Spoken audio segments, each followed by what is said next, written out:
தனியா powder 2 spoon, வந்து மஞ்சள் தூள், அப்புறம் கரம் மசாலா லைட்டாக, பிளாக் பெப்பர் கடைசியாக கொஞ்சம் போடுவோம். பிளாக் பெப்பரு, உப்பு இதெல்லாம் போட்டு கறி மிக்ஸ் பண்ணி ட்ரை பண்ணிடுறேன். இது நல்லா ட்ரை பண்ணி இது ட்ராவலுக்கெலாம் எடுத்துன்னு போகலாம். ரொம்ப மாத கணக்கு வெளிநாட்டுக்கெலாம் கூட வெளிநாட்டுக்கெலாம் கூட அனுப்பலாம் இது மாதிரி.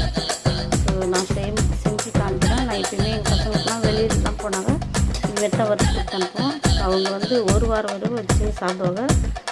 நிறைய பண்ணால் நிறைய நாள் வச்சுக்கோங்க. நானே கொஞ்சோண்டு